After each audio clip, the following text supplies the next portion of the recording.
Ke lava whaafeiloa ilang mai mo whaafonga I lunga o TV TALA'LASI man nei teo TALA'AVE I le tae au lene o le asamafua. Anu mai e tātou tala tu nātu mai Samoa nei awa fo I le so. E mo moate tātou tala o le vai asa na mawai nei le asa tofi na whaasolo I le asa singa le malo e ala le lipa le mia ma minsta al kapeneta ino fuanga o lo vai el pangati tele le whao kita na se mawai atu nei. E au fia ino fuanga na asia, le fio anga o le lata, le ana toi whaaleanga ina fo I le vai, pe ta ele mai anga luenga o le pā, o lo o tau mawhaile malo I pui pui mai ele malo le atunuu, o lo alala I lea vaenga. O lo maa fo ini whaamataranga I whaapea, na tau fia nga luenga o le pā lea, e ila tau e ana whanua o lo a fia, I le whaatino ngā luenga. E ui o lea wa ule la stofi na o atua I lava le asesinga le kapeneta, e pe ona vai ngai lua, a ngai no fuanga le taulanga wa pia, wha solo atuai, a o isi anga I atu le atu whangaloa, ma fale a lili si umu masafata, a pia fo ile ai ngai le tai, ma fale la tai.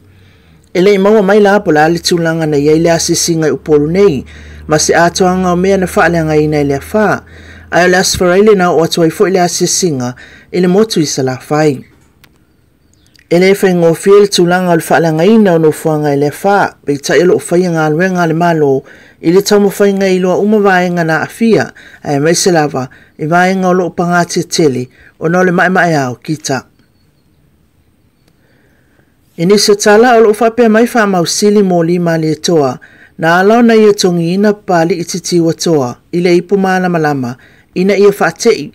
ina ia toianga mai I tala noa I le mataa upu, sa whaelo atu, e tawana tala noa iai, o se whaalelenga. O ia tali sa atu ina atu e wha mausili na ua fasilingia e lana loia, ia George Latu, I le aso wharaile, ina ua su e ina I luma o le tamaita I wha masino, ia talasa sa anga, I ona moli anga I wha o le wha o lima, ma le lafo upu whai lo na uso pali ititi wa toa, I le tala noanga lo lato ainga, ia au kusol tausanga Maina Vai. Sa ia whailoa, o le tala noanga sa talo ina e pali I malama ma au I matangi Mona Lisa, o whanau ia sa vea li I le uso lo lato tama, o mali e toatan mawhiri le lua.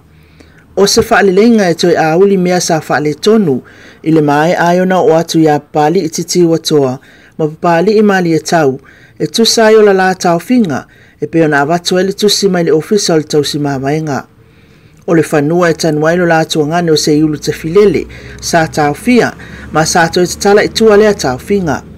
Na ta ue wha mausili, e uiwa maswinga maalia le mata upu, I le tau finga, pe ta iolo ia I lava le loto ti ngā.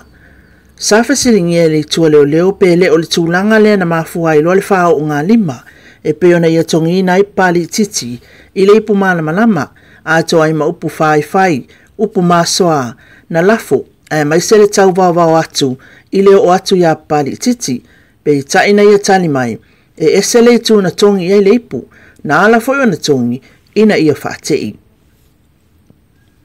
Sato e wala awa leo le mol maulo na lua o le tausonga o wha mausili,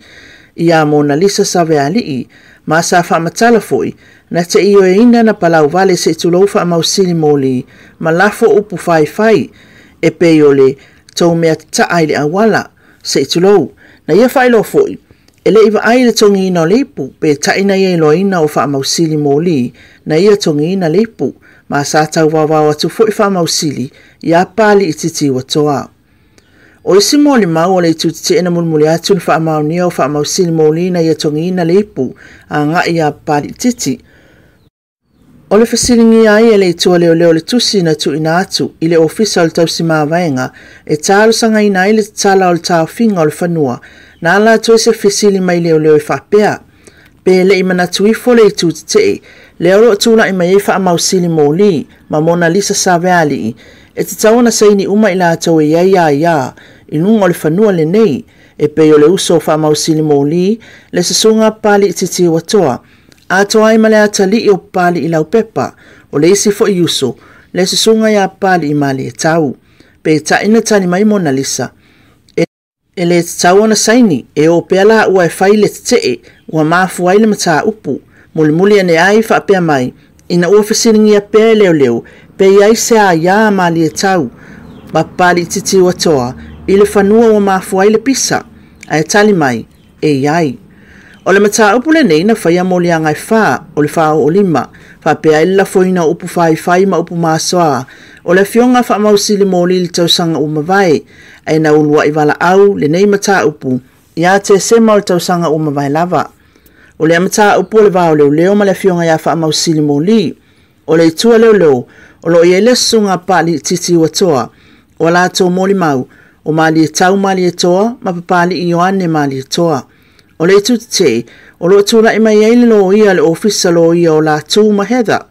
O moli mau o le tu te e sa tūla i eimo na lisa sa vea lii, o le tau songa o wha mausili mo li, o mo moe van raiki, o le tofa fine o wha mausili mo li, ma le whanga van raiki.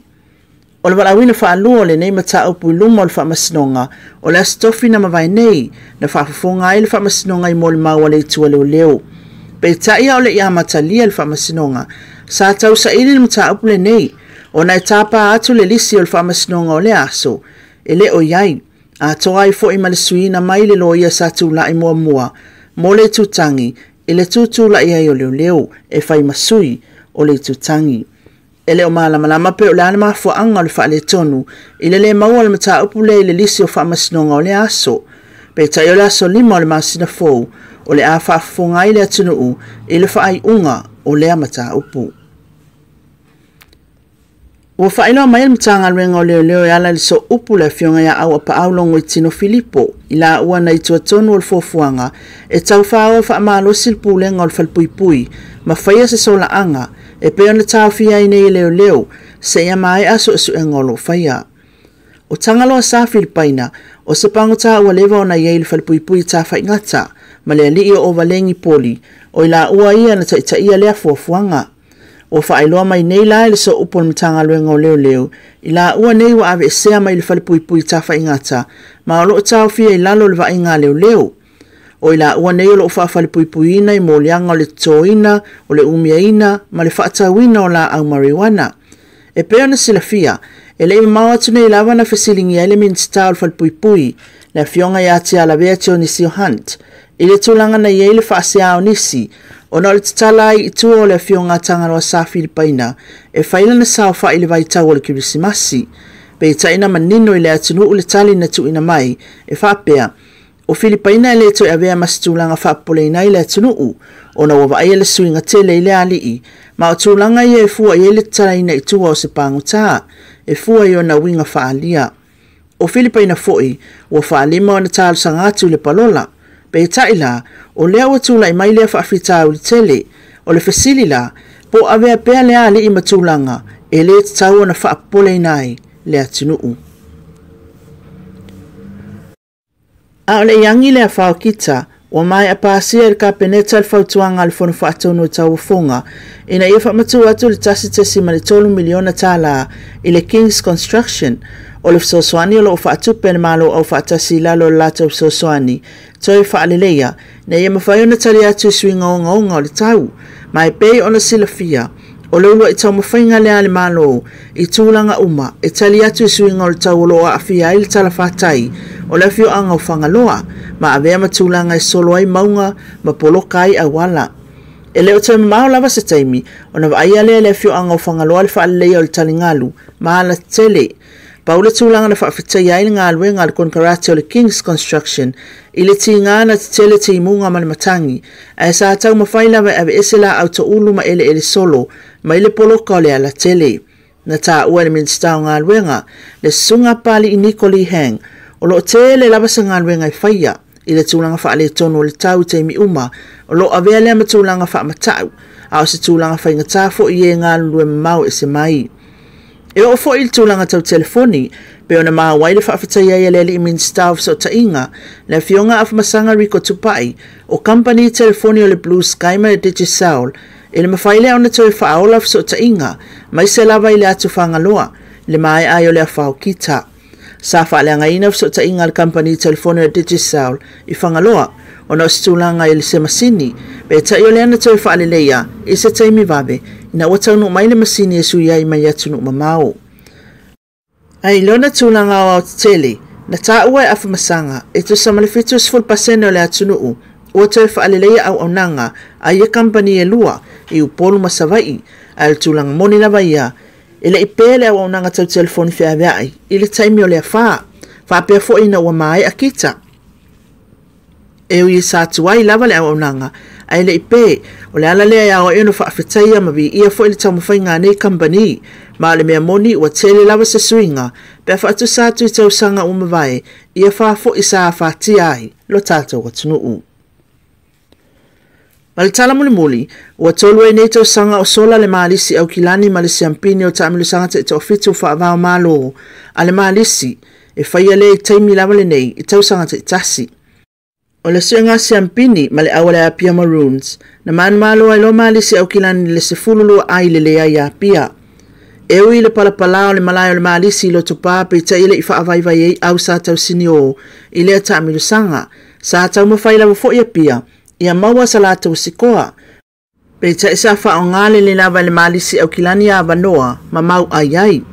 O le tūtolu na mawale le au mai le fio anga vaiala ina ua whaia ina ile au mai vailele ai o le seampini o le ipa mawhalfola na sola lea ma le au mai a le ipata le te patasi ina ua whaia ina ile au le tui Samoa a ana Chiefs i le tolu sifultolu ai o le te patasi i le sefulu a ana.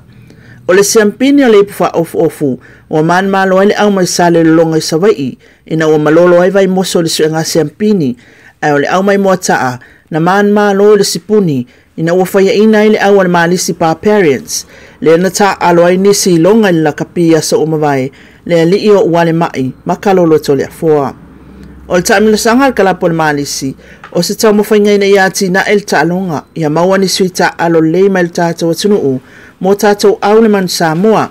ai le ngata ilea ia mawani kalapo mai fafo e a wanoa ia ialo mo whanau le atunuu a walu mana i manuia o a inga i Samoa nei. Ai o lewa ai atu, pe e fiti lava le polo i au mai fafo.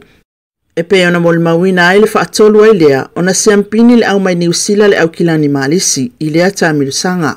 Samoa le mawina ai fo ile tu ina atu o whailonga tau aloa mai le kalapo le malisi e aloa ia ile tau tua nisi o tamata aloa le kalapu i awa le atunuu e pe o whainu le lei matamua Filipo Saena o se tūlanga ese leo le nei fuitau sanga pe ona whaalia le whaatonu le taamilisanga ia Fata Brian Kayo e au nāma na ia le tautua i la nei e o lawa fo ia i la tau sa whaavaina le nei taamilisanga i lo la tau sau sa tinga lava le whaingatā e sana mnawe a mata ina ia manuia tamwhanau Samoa. O whainu le leisa avea o se tamata alo, whaasolo mai e lava se iau o ina avea ma se tasi o tamatua i o le kalapu. E le o toi tau matea le numana i manuia o le kalapu o le maalisi malo na tūlanga o le taamilusanga le nei, o na olo au tō waa mai lava tamawhanau sa o ina le maalisi sangatu Iosefo, wai uma maua to mai mawalunga e whaatino ai le tūlanga mawalunga e ngata mai ai, lea taamilusanga i lea tunuu. Ia, o tala i o le asungafua, tuina atu mai le tātou atunu i Samonea wa fo ilau mai mo whaafonga e lunga o TV TALA'LASI malini tio tala ave. Le a mawasona whaapoponga a tai awa e mo le temnei manuia nganuenga o le so soifuea. Te whaatalo whatu Samoa lo mai mo ngalea fiafi alo mai es whaapoponga masani whaile nei o le tala tau ilam tanga o le nei vai aso. O se vaenga wa mawalalo o lo au mai e o savili o le la ilunga le tunuu pe ona wa aia le ata satelite o le auli nei. Sa whamawina mai mātui sa o sa vai le vela molunga le soa tolus fulfatikiri ia pia o whamawina i le tolus fulu ma le mālu ulpoana po e luas fulima tikiri. Whawhanua le tau, o se vaenga vai vai o peo mao le ea o lo ta oto pe i sauti ma o le afia i Samoa i au matimu. Wingo tau molpo nei e ufitia nisi o vaenga langi e au whaapea mana i timu puu e mātele e tu maunga whaapea nai William Fight Stili. Whaasolo ina lang lelei i taimi o le pō. Wa inga mo le asolua o le a lang lelei sa ia vangana ai nai timu. Tawanga tai fale mo le pō nei o savili o le lai anga i le lai tu e lau e limas fulima mai la le tu la. O ngalu e whaile o na futu i vaenga i mātū ai lima le fitu futu mo o ngā sami sauti. Mo ngā tai fale umale atunu i le aso atai au e ang maalia mai le lau tasi savili ma ngalu e lima i le fitu futu. E suatu i malitai to esful fitu minute esfulu il pōnei mo la soa tai au. Pe ele malitai to fitu minute el falwa ve au. Suatu i le valu minute te ele esfulu a tai au. Pe ele esfulu valu minute te el fale afi afi. na toi so tu ili o taili a forsfulu po.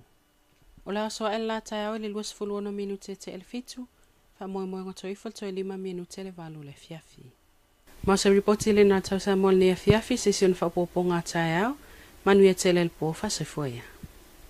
Tala for 11, good evening Samoa. Here's an update of your weather forecast for the beginning of this week. Low-level clouds driven over the islands by the westerly wind flow, as shown by satellite imagery of this afternoon. The northeastern side of Savai'i today recorded highest maximum temperatures of 34 degrees, as for Pier 30, with 25 degrees Celsius was the minimum recorded from last night. From a weather map, a weak trough of low pressure remains to the south of Samoa. Associated clouds and showers may affect the group at times. Forecast for tonight, partly cloudy with some brief showers, mainly over highlands and few thunderstorms, becoming clear during nighttime. And for tomorrow, fine weather apart from a few showers. Your marine forecast for tonight, west to northwest winds of 5 to 15 miles per hour, waves of 4 to 6 feet for the northern coast, and 5 to 7 feet for the southern waters. And for tomorrow, light variable winds with waves of 5 to 7 feet. High tide tonight will be at 17 minutes to 10 for tomorrow. The tide expected to be low at 7 minutes to 4 early morning, high at 8 minutes past 10, another low tide at 18 minutes past 4 in the afternoon, and high tide again at 10:30 at night. The sunrise for tomorrow will be at 26 minutes past 7 in the morning, and will set at 5 more minutes to 8 in the evening. And that's our weather bulletin for tonight, Samoa. Have a great evening. God bless and stay safe.